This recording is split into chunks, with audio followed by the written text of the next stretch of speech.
there it is. Nice good bark to it. Look at that. That's the way it should look. Okay, today we're going to do a pork butt on the big green egg. Smitty Fields. It's all natural. I avoid the ones that has the sauce solution already shot into it. It makes the pulled pork taste more like ham. So we make sure you get all natural pork butt here. So this is about 6.5 pounds.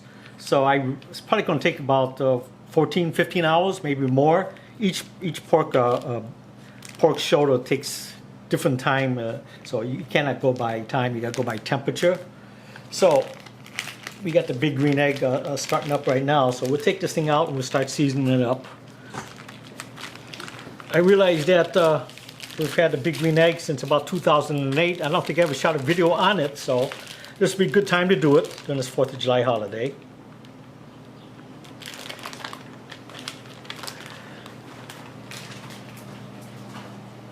So this is a pretty nice cut. It's got a lot of meat on it. Let's see, it's got a fat cap. It doesn't have much of a fat cap on it, but let's just start off. Okay, we start off just like any other thing, mustard. Mustard will bind the seasoning to the meat, and it also may tenderize the meat a little. Just stick it on. There's no aftertaste in the mustard. It just like disappears. So.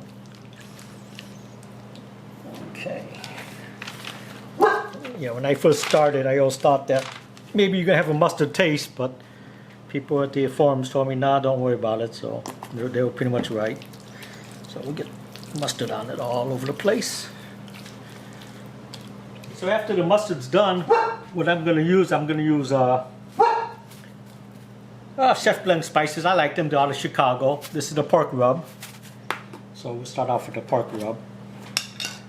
The pork rub's got a nice thick salt texture to it, so that's going to give it a pretty good bark. So it's 4th of July, so they're shooting off fireworks, so the dog is kind of getting antsy.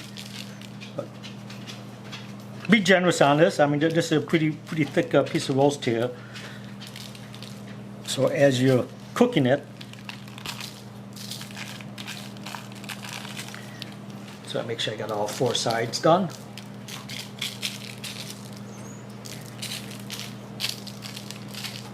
The more you have on here, the better bark you're going to have. Then I follow up with the Kirkland Sweet Mesquite seasoning. I kind of like this thing, so use it on everything. Okay. And then we follow up with the smokehouse rub. Gives a nice coloring, gives a nice sweeter texture. And then we flip it over and we'll do the other side. I'll pat it down so that it makes sure it sticks good. This is the cap side, so the cap side, fat side is always going to be up when you're cooking. With the cap side up, naturally the fat, once it starts to render down, it's going to kind of like self-baste the pork roast here. So this will be low and slow cook, running about 230 degrees, so cook it to about 199 to 200 degrees Fahrenheit. Let's put the mesquite on it.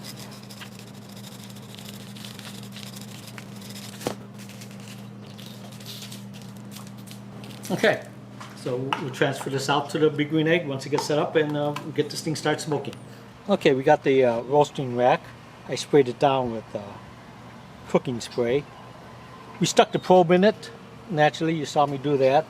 So now this barbecue is showing it's at 230, which is where we want it, and I got the food temperature set at 199. So we're gonna pop open this, and I fill this firebox as high as I could because I know it's gonna be a long one. So let's pop it open. Get this thing in there. I want to put it closer to the source.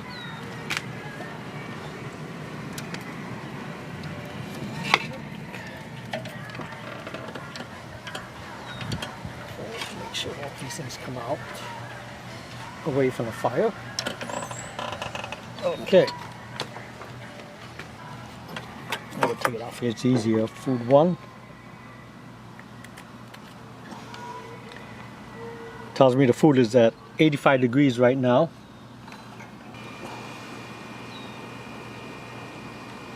See, it's picked up low, so the fan kicked on, so it's going to bring up the temperature. We open up the hood, so. Okay, the pit's at 178. I got it set for 230. 199 is where I want the meat to be set. The meat right now is at 58 degrees.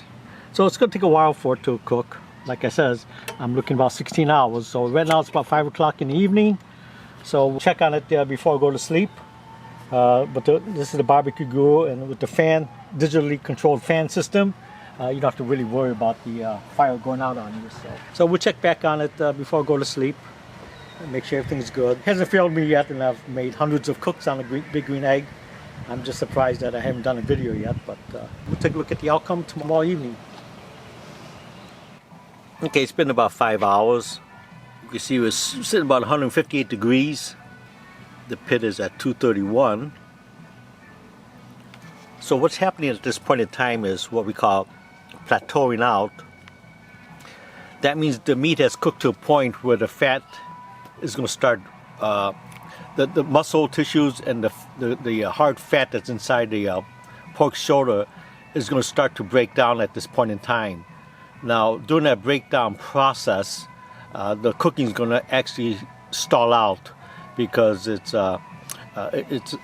rendering that tough cartridges and fat muscles inside the pork shoulder, and it's going to take a while for that thing to start to render. And then once it does, then the meat becomes tender, the fat becomes juicy, and then the temperature is going to start to rise again.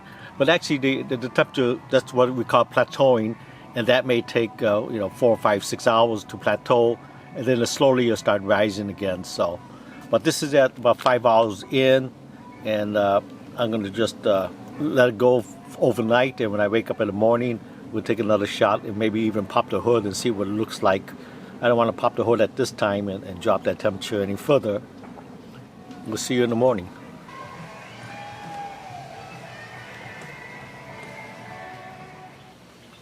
Alright, happy 4th of July. It's about 7 o'clock in the morning now. And we are now at 184 degrees, so we passed the plateau.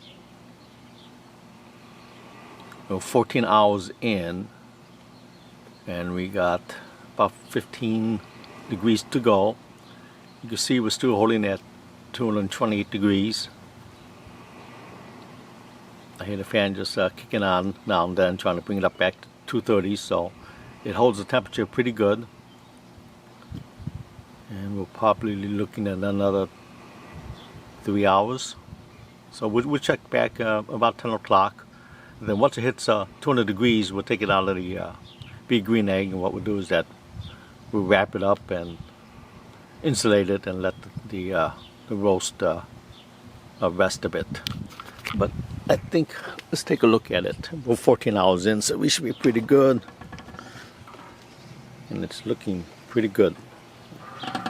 And I can smell the hickory.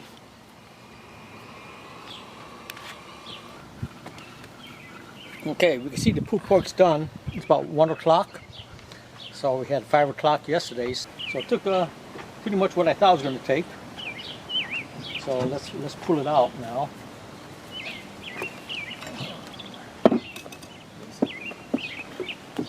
Shut this thing down too. Let's see what it looks like. We haven't seen it since this morning, right? Oh, there it is. Nice good bark to it. It looks juicy. You can tell how it looks. Okay, so we're gonna take this in the house right now. Okay, so we're gonna wrap this thing. So that came out surprisingly easy.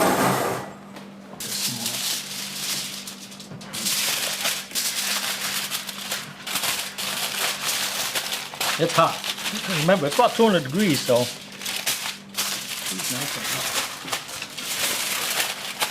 So we wrap it in tin foil, and then we wrap it in a towel. That's going to give us all the insulation we need. Something like this, it's going to keep it nice and hot for about 5 or 6 hours, maybe more, because we're sticking it in an insulated bag too. So right now it's about a little after 1, so we'll probably be eating this thing about 4 or 5. So there's no problem. It's gonna stay warm. And now we're gonna just let it rest and let the juices flow back into the pulled pork. So we shall see you in a few hours when it's time for dinner.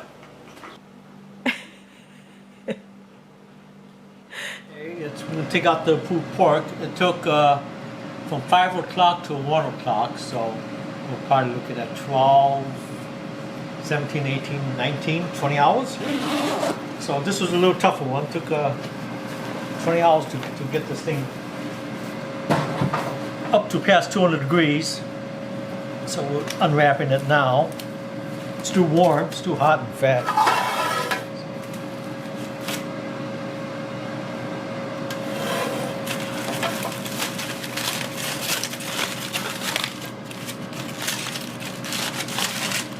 Oh, you can really smell it. You can really smell the hickory. Look at that bark, nice and dark.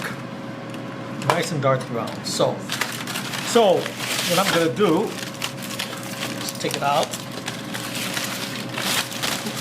We're gonna take it out now. So this is the pulled pork. This is the bone that's stuck inside.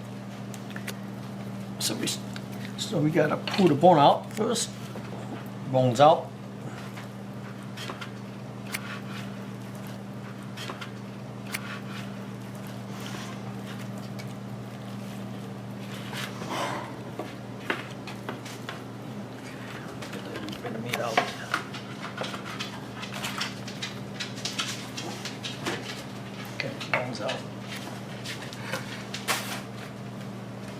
We've got the bear claws. That's going to do the shredding for us.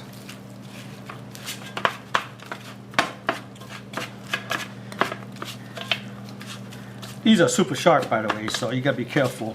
You cut yourself. But we can see the nice bark on this thing. You can see how pink it is from the smoke. Yeah, you can really smell the hickory on this thing. We use hickory chips, so it's just come out nice. This was a relatively lean cut too, so but you can see how juicy it is. The fat's completely broken down.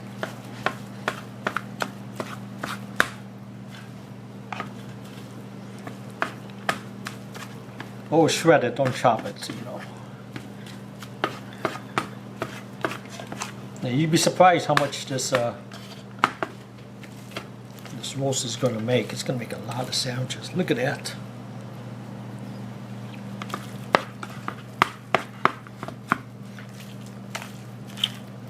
There's no waste just about, huh? Look at that. Look at the juice.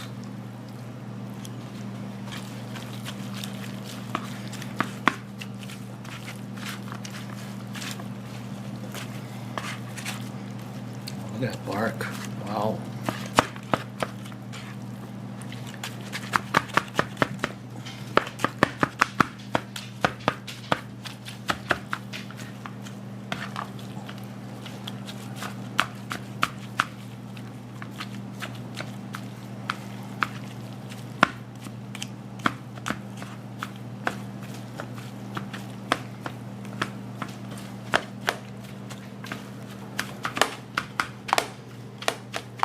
And then we'll show you how to properly make a pulled pork sandwich.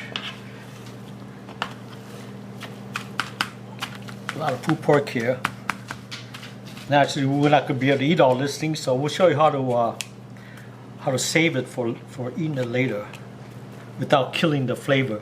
I mean, the last thing you want to do is heat this up in the microwave. You're going to kill that smoke flavor immediately. Okay, so the meat's all ready, nice and shredded. Now we'll show you how to make a pulled pork sandwich. You start off by using brioche bun.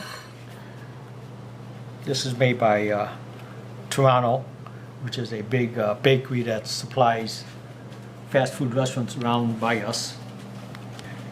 And what you do now is you grab shredded pork, And the trick is, you know, don't be cheap, you know. Make it as tall as you want to make it. The sauce that you use, and this is the only sauce to use, is the Carolina vinegar style, the Carolina barbecue sauce. It's a tangy, vinegary taste. It's not thick and syrupy, so. This is what you use for pulled pork. Surprisingly, Heinz, the brand that we're using now, makes an excellent one. Just put this on, just like so.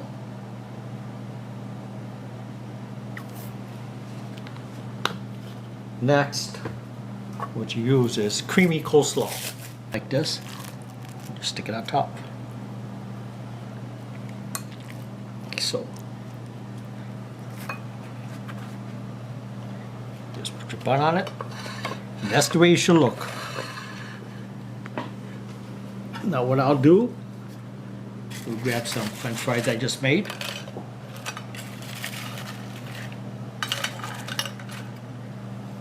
Some onion rings, and you're pretty much set. Now, being 4th of July, we're going to have some watermelon. Cherries are in season right now, Washington cherries. And for dessert, we're going to have a hamburger cake here. So we're pretty much set to go. It took 20 hours to make this thing, but it's well worth it. I hope you enjoyed the video. Thank you for watching. A little bark, did we some? Yeah, Yo. What to do with the leftover pulled pork? We're gonna vacuum seal it. So we just grab as much as we can. This is probably gonna be enough for like 3.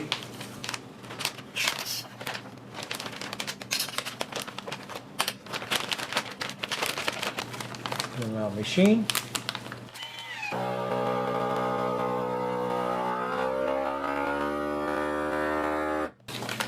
Okay, so this is completely vacuum sealed. Now, you put it in the freezer, and the day that you want to eat this meal, all you have to do is take this and put it in boiling water in a pan and just let it cook for about 5-10 minutes. It's completely reheated. You don't lose the barbecue taste or anything else. If you were to microwave this, you're gonna lose probably a good third or half of the hickory smoke that's in the meat right now. Or another alternative is you could freeze it, and then you could put it in the oven and reheat in the oven. But when you do that way, you're gonna have a tendency of drying it out. This way here, it's completely sealed with all the juice in it. Stick it in the boiling water, and you're good to go. So that's just a hint on what you do with the leftover pulled pork. All right, thank you. Thank you again.